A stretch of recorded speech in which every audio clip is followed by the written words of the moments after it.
Alfonso, si te parece, Sí, te doy paso. estupendo. Sí, bueno. Muy bien, fenómeno. Pues, No, ¿me dejas que te presente? sí, sí, sí. Bueno, no voy a perder la oportunidad de presentar a Joaquín Fernández. No lo voy a presentar por quién es y lo que representa en estos momentos en la oftalmología, porque yo creo que ya es archiconocido. Pero sí que quiero destacar la fiabilidad que tiene, la exhaustividad y sobre todo la credibilidad que aporta en todo lo que dice y en todo lo que estudia. Los trabajos son unos trabajos que se han realizado bajo unos parámetros muy, muy exigentes y creo que es uno de los mayores representantes de la evidencia científica en estos momentos. Para mí sí es un honor compartir contigo la coordinación de este webinar. Adelante.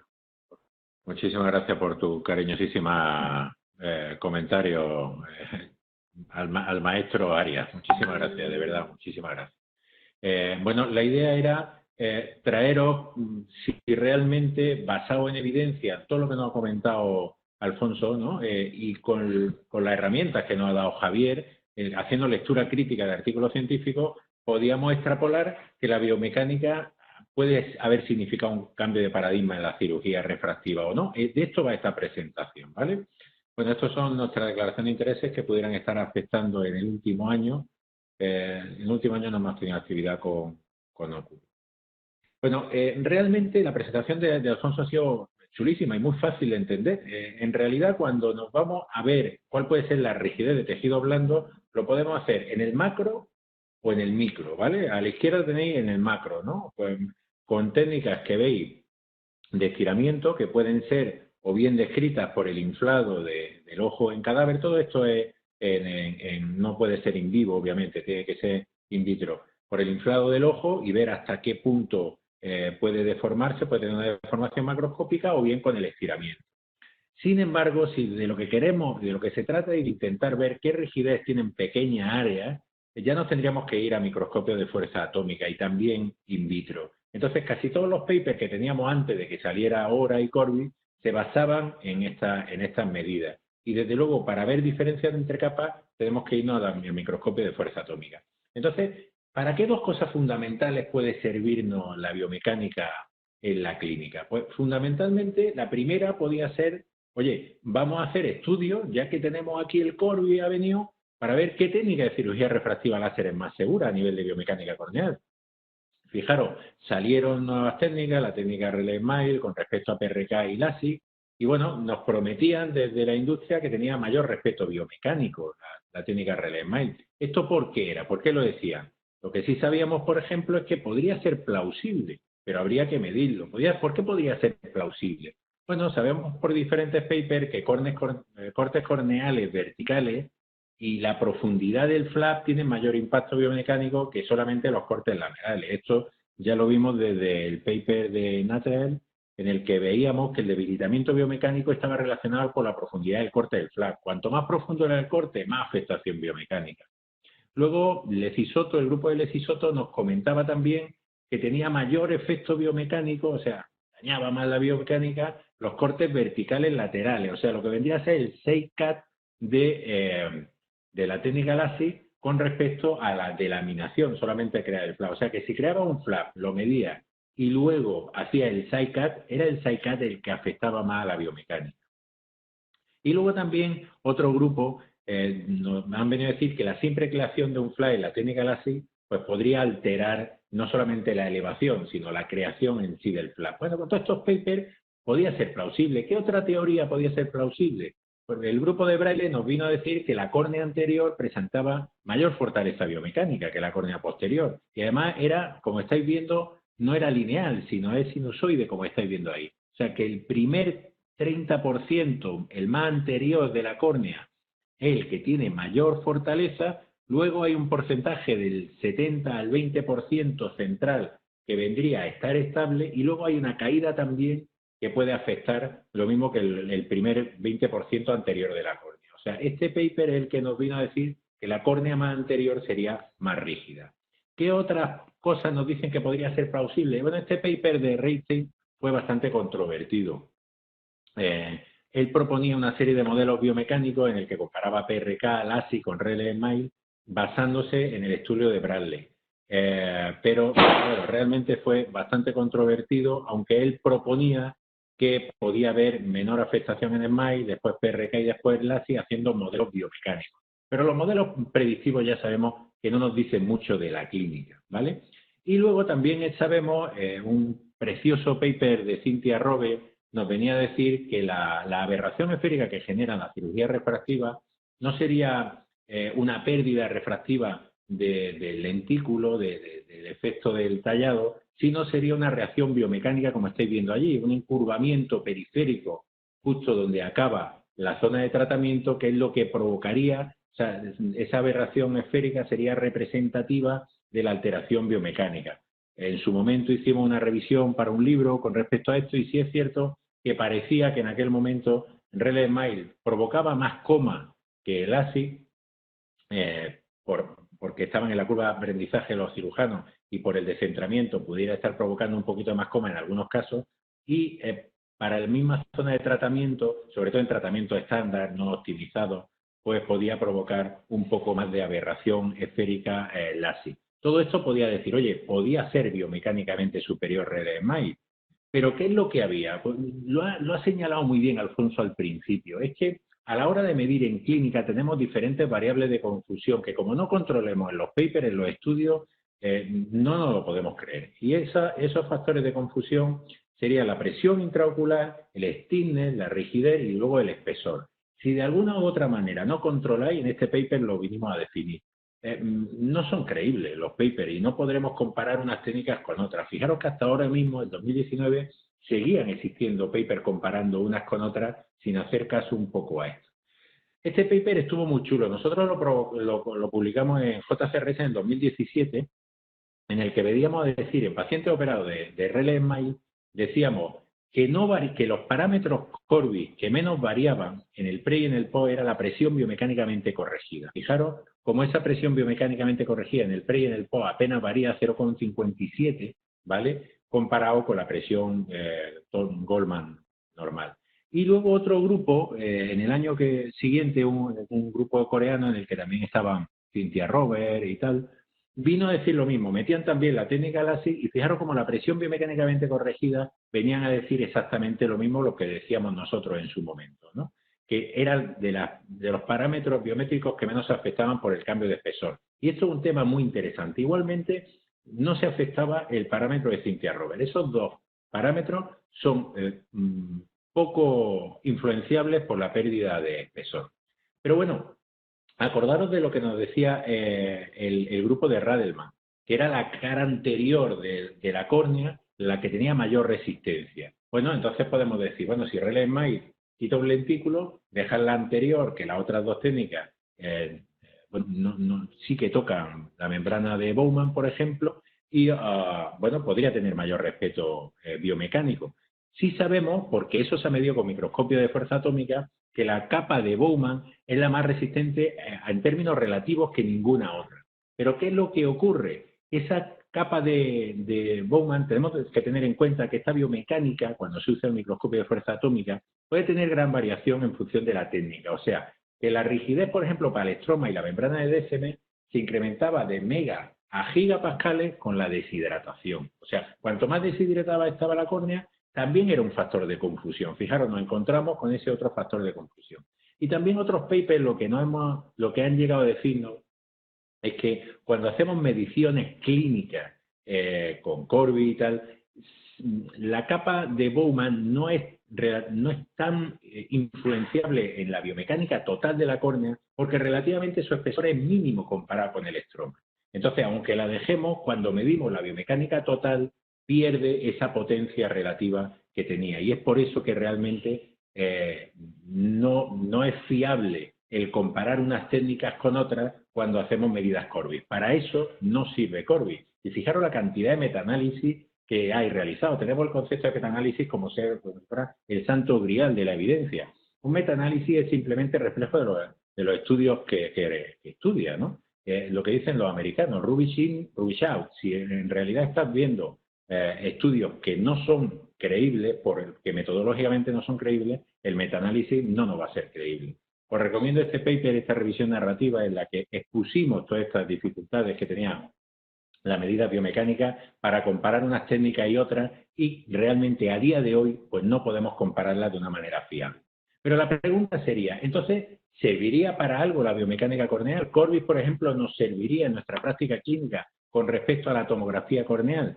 Bueno, ya nos ha hablado Alfonso brillantemente acerca de la integración de la tomografía con la biomecánica, y realmente esta fue la historia que hemos estado viendo en los diferentes parámetros que nos ha ido dando la compañía. Y sobre todo, a mí lo que me gusta de Oculus es que no te da el equipo y te lo deja y ahí te la componga, sino que ellos están muy involucrados en el I+D y sobre todo han creado grupos de investigación muy potentes a la hora de desarrollar el software posterior. Yo quizás les recomendaría tener un carácter más competitivo entre diferentes grupos de investigación, que hubiera un par o tres de ellos que compitieran entre ellos, porque seguro que aumentaría la producción científica, pero tienen uno realmente con gente muy, muy potente. Vinci Guerra, Cynthia Robert, Renato, bueno, gente muy potente de la biomecánica. Salió el CBI en Vinci Guerra en el 2016, todos esos que veis, el parámetro de Cynthia Robert, la presión biomecánicamente corregida y el TBI.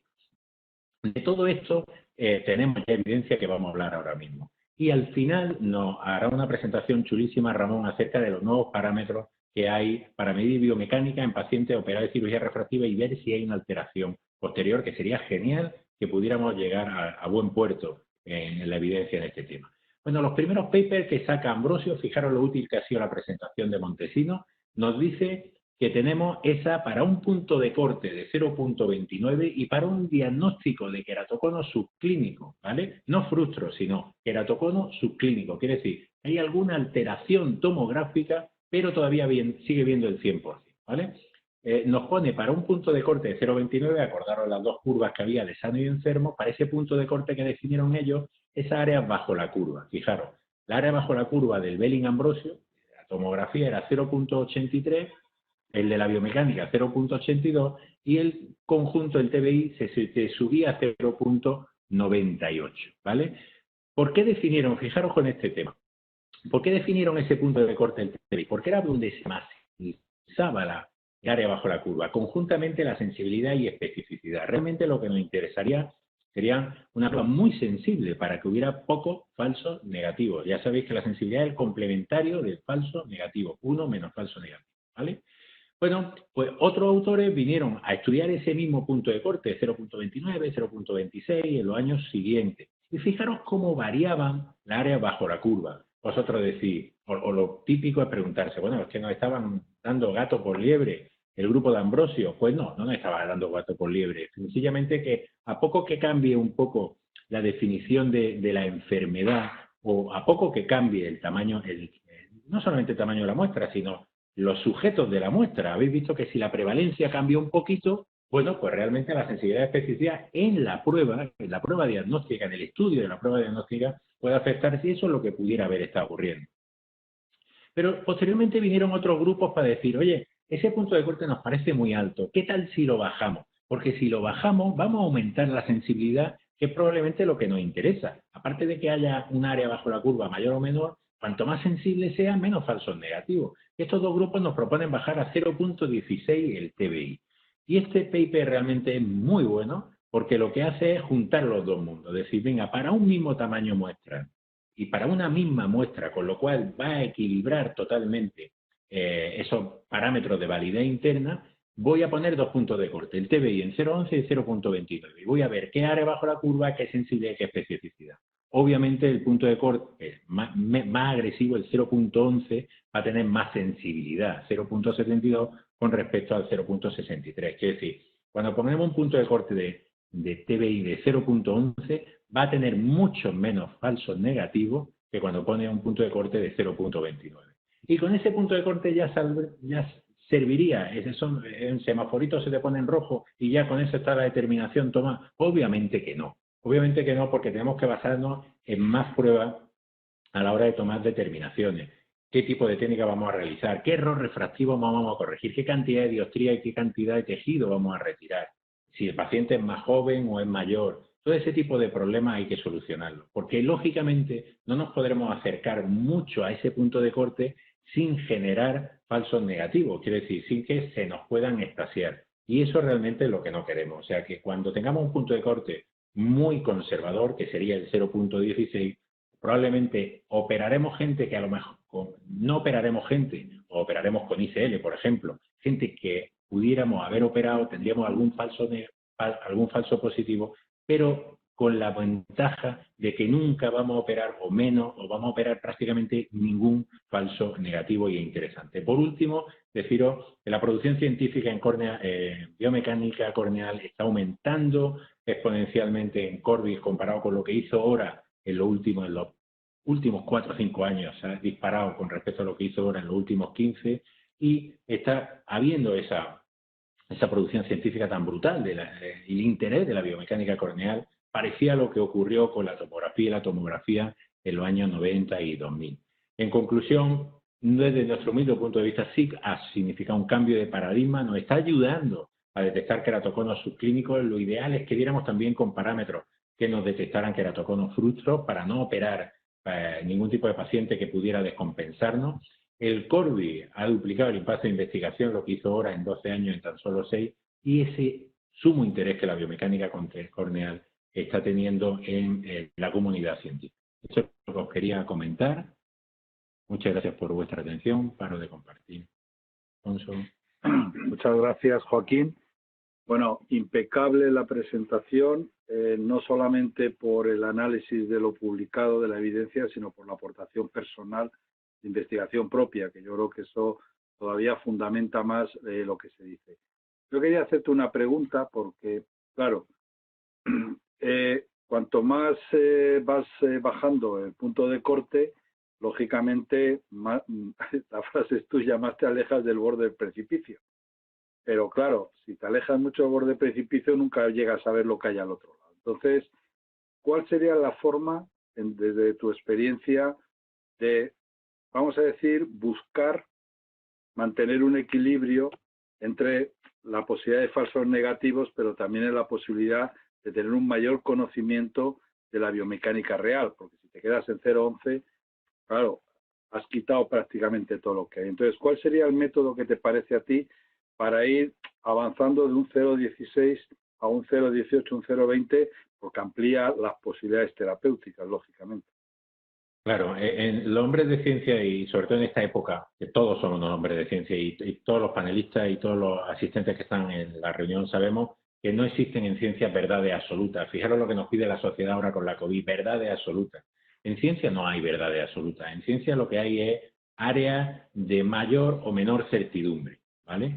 Entonces, con estos miembros es los que nos tenemos que trabajar. Es decir, ya con la pantalla de Belling-Ambrosio teníamos unos resultados excepcionales. Realmente trabajábamos muy bien. Pero es una herramienta que nos puede ayudar grandemente. Desde mi humilde punto de vista, yo prefiero tener parámetros muy conservadores. ¿Por qué? Porque tengo otra opción, como puede ser la lente fáquica, y me estoy garantizando no tener, aumentar al máximo la seguridad de mis pacientes. Yo tengo una salida para ofertarle otro tipo de cirugía. Efectivamente, como tú dices, habrá gente o el devenir de la ciencia que se asome un poco a ese precipicio.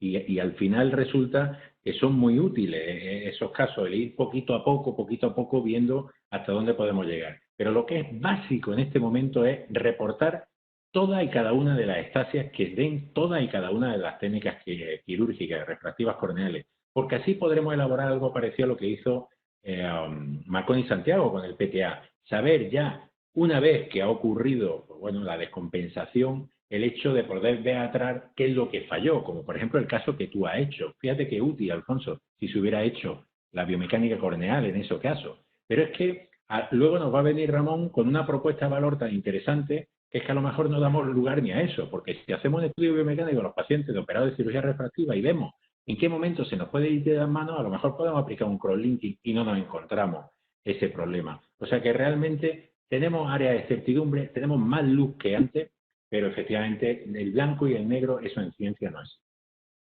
Bueno, pasamos a...